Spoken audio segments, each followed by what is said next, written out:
Welcome, everyone. Hello, welcome. Absolute Zero. I am Rachel Appel, And I'm Bertrand Leroy. and today's And topic is Bayesian statistics. okay, And Bayesian people, because that's a thing. other than Mr. Bays Yeah. Yeah, himself. so I wanted to talk about that topic, and it's probably going to be a pretty short show because we're not going to go into too many mathematical details, hopefully.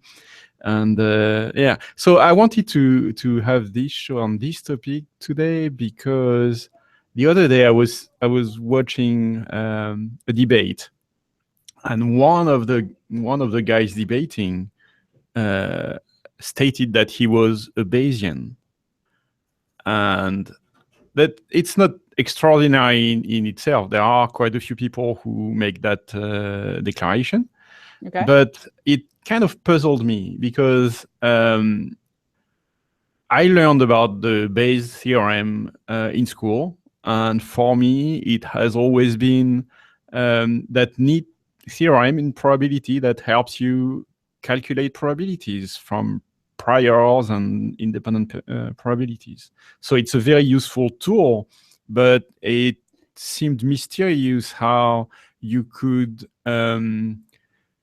consider that so important that it would be a core characteristic of an individual. Yeah, part of your identity. I'm a Bayesian. So, what does that Yes. mean when they say that? I don't think I've heard of anybody referencing themselves this way.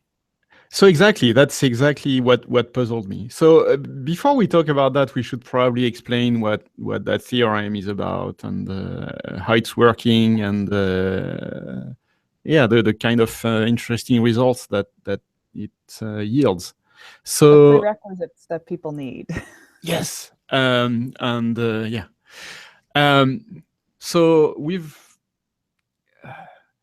So probabilities, there are different ways you can look at probabilities. Personally, I like to look at probabilities as a measure of our ignorance, meaning that once an event has happened, its probability is one, and Okay. if you didn't know before and it didn't happen, its probability is zero after the fact, right? So Okay. the probability only really makes sense if you don't know what the outcome will be for sure. Right. Even if you're a determinist, probabilities are still useful, in that way. Right. So they are a way to evaluate the likelihood of an event happening, and yeah, they measure how much you don't know, right? Right. Uh, so the Bayes theorem helps you calculate those probabilities. So it's useful when you know the probabilities of two things independently and the probability of one happening if you know the other one has happened. Right. Okay. So let's take an example. There is an example actually in Wikipedia that is very useful. And it is about drug testing. So we know that we have a drug test that is 99% sensitive and 99% specific. That Okay. means that you will have 99% true positives for drug users and 99% true negative results for non-drug users. That's So pretty effective. yes, so drug users, out of 100 drug users on average, you will have one who will not be detected by the test. And among non-drug users, you will have one out of 100 who will be detected, although he's not a drug user. Okay. Then let's say that 0.5% of people are users of that drug. Okay. What is the probability that a random person of whom you don't know anything will be a user if he tests positive. So among the people who test positive, what is the probability that he is a user? So the Bayes theorem is actually giving you a formula to calculate this, given all that we've said before. So all that we've said before is easily measurable, right? The true positive results, you just use another test, more precise test to rule out true positives and so on. So there is what we know and what we want to infer. So the probability that someone who tests positive will be a user is 33%. Although the test looked really promising because it was saying that you will have 99% true positives. Yeah, so I was kind of hopeful until we got to the 33.2% part. Yes, so that's really surprising. So it shows the usefulness of the theorem because it actually shows you some stuff that is not very intuitive. So it means that that test, although it looks good on the surface, will actually provide, it will give if an individual tests positive, it is more likely that they do not use the drug, which is amazing. So it's more likely to have a false positive. Oh, it's like a Seinfeld episode where somebody ate too many poppy seed bagels. Yeah. I gotta wonder. Yeah. Okay, so if you've been paying attention, listening to this, so it's a big difference between 99% and 33%. Yeah, so it's amazing. It's pretty amazing. Yeah. But okay, so we needed to know a few things before we would be able to get that probability. And basically, you need to know the probability of a new thing happening if an existing thing has happened before. That's more or less what you need to know. And that is the problem. It's more or less called the problem of the priors when you try to apply the theorem, which is that basically you're trying to predict the probability of something new happening given something old has happened if you know the probability of that something old happening. And knowing the probability of that something old is where the problem is. Because you need to have a number for that probability. Right. And this brings us back to those people who claim to be Bayesian. Why are they saying that? And that particular guy in particular, I said that twice. So that guy was using the Bayes theorem for apologetic purposes. And in his case, the prior for which he needed the probability was the existence of God. I don't see how you're going to assign a number to that. Exactly. How do you do that? So he was basically using Bayes theorem to muddy the waters and give a scientific and mathematical veneer to making shit up. Yeah, that's definitely a veneer because, first of all, you would have to have a lot of science to come up with a number for that probability to start with. And if we had it, we would know about it by now, Yeah, and interestingly, this guy wouldn't be coming up with it as a new number. Yeah, so that problem of determining the probability of priors it's a tricky problem. Mathematicians and statisticians are still working on reliable methods for doing that, and there are a few approaches. I mean, you can have a frequentist approach where you consider many occurrences of an event and determine a probability from that. And this is the most maybe the most common way of determining a probability. You just consider a set of occurrences and Right. you try to see what the distribution of probabilities is from that. So then And there the more are data many. you have, the more data you have, the better it gets. But how do you do that when you have only one object, one occurrence? Right. And this is certainly the quality of the data that goes in, because it is just a mathematical formula that you can plug into Bayes' theorem, and you get out a nice probability from the formula. But if what's going in is a made up number, then it means absolutely nothing. Yes. So there are things Yes. that are going to mean something, like the drug tests, the fact that, even if you had a number like 99%, it's still a valid meaning, because we do know for a fact in this example that 99% is the amount of people who were screened and either had a positive or a negative, a true positive or a true negative. So we already have those established as facts. So things like, just trying to assign to a deity, you can actually assign that same value to Thor. Or Santa, there's not anything different there. But things like maybe the stock market, which they always tell you, don't be looking at the future from past events. A little warning there, perhaps, for people trying to apply this. But we actually have some numbers on performance there, or other events in history. We have some actual hard numbers about whether these things are realistic events that have happened. Yeah.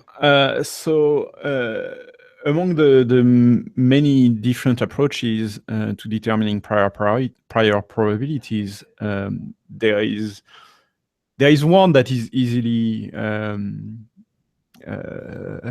diverted into purposes different than what it was made for. It's one that consists in considering all the possible prior states and assuming that the actual probability distribution is going to be the one that maximizes entropy. So that sounds a little technical, but what it essentially means is I have a number of possible states and I'm just going to assign equal probabilities to them, more or less. I mean, it's way more subtle than that, of course. But so here is how you apply that to the existence of a deity. The deity exists or doesn't exist. So in the brain of the apologist, that means that there is a 50-50 chance for each. And I am not kidding. I've heard that argument for real from people who make a living from that shit. So yeah, as you said, okay, well, the probability space is actually much larger than that. What about Thor? What about Vishnu? Me? I say I am the deity. And I get to say what the probability is, right? I say 100%, damn it. Yeah, I once claimed that I was the creator of the universe just to see what kind of reaction I would get from that. You can't prove me wrong. Can't. Anyway, so yeah, prior probabilities. This is the way you can make people believe that you have a scientifically established probability, but of course they don't. Of course they don't. The thing is, as often there is a confusion between the colloquial usage of the word probability and what a probability really is. I was going to say, kind of like theory. Yes. People just mangle that so badly. Same thing with probability. A lot of terms that have a dual purpose lay term to them, people, if you don't work in the field, I can understand. A lot of people aren't going to really understand what the technical term means. They're going to use the colloquial term. But when you have somebody who works in that field or somebody who tells you what the damn term means, then perhaps you should consider that. Yeah, and I think for many people, probability means how likely I think something is. That's pretty much the gist of what I get from non-math people that don't work in it, is just what are the chances, basically. Yeah. And they know things like the chances are small of you hitting the lottery. Chances are probably okay that you'll get hit by a car. Kind of these vague and fuzzy notions of what chances you have of something actually happening. Because if you look at some of the things that people pass around just on social networking, you would think we're going to die by lightning strikes and sharks every Shark Week, instead of, say, getting hit by a bus or something that's actually going to, an auto accident or eating too many cheeseburgers, And not to mention, I think things like people's love of cheeseburger is a small bias that kind of clouds how you see those stats too, quite frankly. No, you think The whole different bias might topic. actually change the evaluation people have of probabilities? Yeah, I know it's a new theory, but I'm gonna roll with it. But I That's don't think people interesting. think of the cheeseburger bias in particular. It's the fact that something like that could actually, the fact that I like cheeseburgers, darn it. And, so if you're gonna start telling me I have a chance of dying because I eat too many, I think I'd rather hear that I'm going to get hit by a car, because at least I feel better about looking both ways. Like I have a better probability of that not happening. See how it's all about comfort, though? That's how your Yeah. bias gets in the way of numbers. Or what about that thing about it, that made the news recently? The fact that dentists actually don't really know for sure if flossing is good or not. I saw that.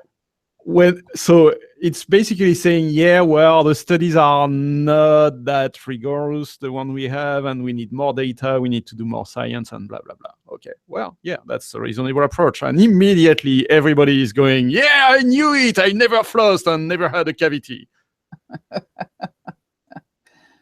Well, just because you never flossed doesn't mean that's why you didn't get a cavity, but yeah, and also you're disgusting. but I was just gonna say there's other inherent problems there. Yeah, that was the famous celebrity.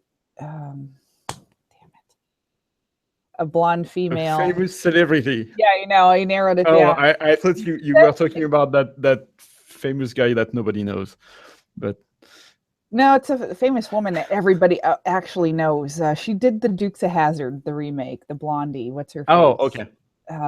And she went on a talk show and she said, like, oh, I don't brush my teeth. And everybody was like, oh, that's gross. But I bet people would overlook it because it's her. I can't remember her name, though, for the life of me. You'd know it if you heard it. Anyway, that reminded me of that. It's like, okay. So I guess if you have that kind of money, though, you don't have to brush or floss. You can just see the dentist every week or whatever. So sure, I suppose. Sure, must be nice, I guess. I don't know.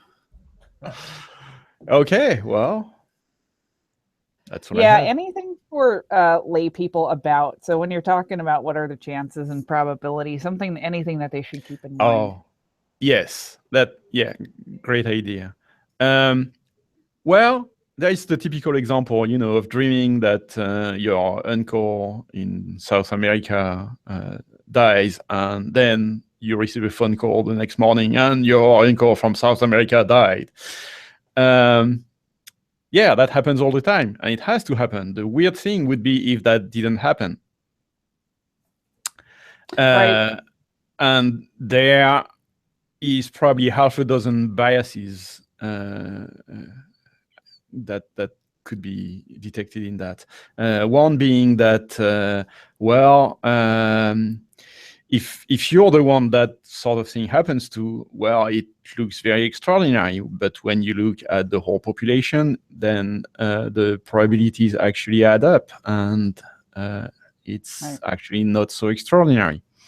Then there is the selection of a specific event, and there is the like you're considering that particular class of events, which is the death of somebody you know.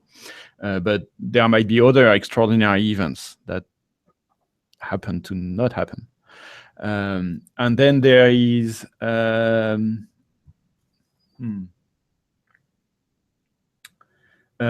time. You also have to integrate that throughout your life. I mean, that doesn't happen every night. It happens once out of thousands of nights. Yeah, and what came to mind too when you're talking about this is you'll sometimes hear people say, I dreamed something and then it happened. What are the chances? Well, actually, people have gone and calculated it. And I don't have the number right off the top of my head, but if you think about your average person and just the 7 billion on Earth that are right now, and they dream an average of 3 dreams a night, that is 20 billion dreams every 24 hours. There is a darn good chance that somebody is dreaming something and then doing it, whether it's a self-fulfilling prophecy there of a is dream, that as well, or whether it's something that you think you forget and you're subconsciously, it's still in your head, or consciously, or it just, you dream it when you're a kid and maybe when you're an adult you do it, who knows. But there is actually a good chance just looking at 20 billion of anything, and that's just for one night. Skeptic Magazine has a podcast every week, and it's a regular feature that they have on their podcast that they actually so their audience sends letters with topics like that. What are the chances? So they mention some event that seemed extraordinary, and they ask, what are the chances? And on the podcast, they actually make a calculation of what the chances are, which is really interesting. And most of the time, you actually find that the probability is actually much, much higher than you would think. Yeah, you're not the special snowflake that mom made you out to be. I'm sorry. People. And we are extremely bad at estimating probabilities. Yes. It really is something that must be done with method and rigor, and you have to know what you're doing. You have to have had some training. Or when people say a 1 in a million chance, well, there's 8 million people in New York City, so that's 8 times a day. A 1 in a million chance happens in New York City every day. So just think of that. Just in New York City. Just in New York City. Yeah. So now everybody feels more common and lowbrow. You're not so special now. Yeah. I'm so mean. It's Friday. Yes. Oh, it's Jessica Simpson is who I'm thinking of. Yeah. Oh, really? Okay. The blondie. Yeah. She said she didn't brush her teeth on some interview and people were like, gross. It is. But, I just didn't expect it. Okay. Well. Whatever floats your boat.